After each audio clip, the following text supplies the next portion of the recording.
What's going on, VitalSyntax here? I want to talk more about the Black Ops 2 reveal trailer and what I think Black Ops 2 is going to become based on that trailer, based on the previous Call of Duty games that I've played. So let's first go over a concept that I want to discuss in this video, which is revolutionary versus evolutionary steps, specifically in the Call of Duty gaming series.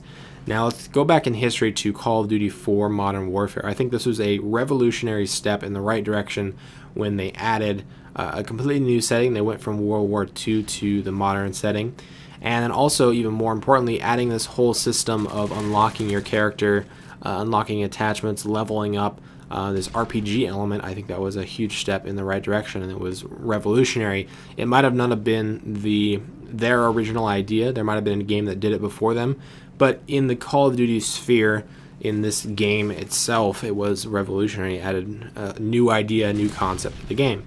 Now let's jump over to the next one. We've got World at War. I think World at War added a revolutionary cooperative step with the zombie game, which obviously has a huge cult following. I'm not the biggest fan of it, but it definitely was a revolutionary step in the right direction. Now let's look at Modern Warfare 2. Well, Modern Warfare 2 did a lot more refining than actually, new ideas. They added some pro perks. They increased the graphics a tad bit. They kind of changed a little bit, but they didn't add any new features, any new ideas. There might have been a couple that I'm not thinking of, but they weren't so super significant. And then obviously each year they're adding new content. Now I want to distinguish between content and new ideas. So content is basically new perks, new maps, new weapons. Ideas are new concepts that change the way the game works and the way it plays, hopefully for the better. So obviously each Call of Duty has had new content, but not necessarily new ideas. Now let's move on to Black Ops, the next Call of Duty after Modern Warfare 2. I think obviously they have the new content with new vehicle or new kill streaks and weapons and attachments, all that stuff. I mean, that comes every year. But as far as new ideas and stuff, there was some revolutionary steps in the right direction. They had the new wager match system. They had the new, basically gambling, and they had the Call of Duty points, or the COD points, where you can level up your character how you want instead of just going the preset path that Call of Duty had done in the past. And I think that was definitely a revolutionary step in the right direction. And now let's go to Modern Warfare 3. Modern Warfare 3, in my eyes, went backwards on a ton of stuff, and that's one of the reasons why I think Modern Warfare 3 was the worst Call of Duty so far, at least since Call of Duty 4. I didn't play Call of Duty 1, 2, or 3, so I don't have an opinion on those. But Modern Warfare 3 removed a lot of the new features that Black Ops had. Now, yes, I know Black Ops, Modern Warfare 3 isn't the sequel to Black Ops, it's the sequel to Modern Warfare 2 from a developer's standpoint, but from a gamer's standpoint, from a Call of Duty player, each Call of Duty is a successor to the previous Call of Duty, whether it's in a different, subset of games. It's just like Battlefield 3 is, in my eyes, somewhat of a successor to Bad Company 2. Now, I know a lot of people are going to disagree with me on that, but it's really essentially, and that's actually kind of a bad example, because Bad Company 2 is a lot different than Battlefield, right? It has a lot of different gameplay elements, whereas each Call of Duty is the same game. It's just, they're switching developers. So that's kind of a bad example, so I'll just take that back.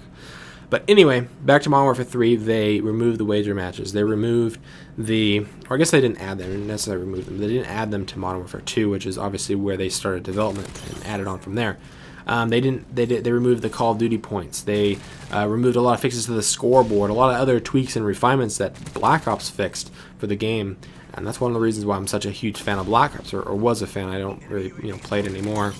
And keep in mind, I played that on the PS3, so I don't really know about the Xbox copy or the PC copy. So that's just kind of a summary of what I want to talk about with evolutionary and revolutionary. And I think that Call of Duty really needs to make a revolutionary step each year, if not, then maybe every other year. And I'm hoping that Black Ops 2 will take a revolutionary step in the right direction. I think they are, in a sense, already with the new setting. Adding a completely new environment to play around with, I think, is definitely a good step in the right direction with this futuristic setting. Other than that, though, from the trailers, it's hard to see exactly what else they're changing and tweaking and adding new ideas. So I can't give you a definitive answer, oh, well, this game is going to suck. But I will say that I think that there needs to be a complete revamp of Call of Duty very soon. And I was kind of expecting it with this Call of Duty up until we saw gameplay, just because of the new setting that was rumored, but way back a couple months ago before we had anything as far as gameplay or screenshots go. But what I mean by that is they need a brand new game engine, and they need to start from scratch. That's really, in my eyes, the way that Call of Duty is going to be revived for me. And you can feel free to give me your opinions on that as well down in the comments. But there's a lot of issues with this game engine. It's very outdated. I mean, it hasn't been updated since like 2006. And I shouldn't say it hasn't been updated. It has been very small, little iterations been updated, but it's outdated. It's outdated in the same sense that the Xbox and the PS3 are outdated. And I'm guessing that's what they're waiting for. They're waiting for the new consoles before they bring out their new game engine, which is a good, publishing standpoint. That's from a business standpoint, that's the best option. But for us PC players who don't have to wait every 10 years or so to get new hardware, which is silly, that's disappointing. And I really want them to do this new game engine. They need to revamp the graphics, they need to revamp the physics, they need to revamp the sound, and the way the game handles and plays. I don't know, those are just my opinions on the game and the game engine. No, I don't think Call of Duty Black Ops is going to suck. I think it will be very similar to the previous Call of Duty, just like every other Call of Duty has been. It's going to be new content, hopefully some new innovative ideas, but I don't think it's going to be a huge game in my eyes. Now, I'm not talking about sales. Obviously, sales go up every year for Call of Duty, whether the game sucks or not. I mean, that's not really related to it, I don't think, too much.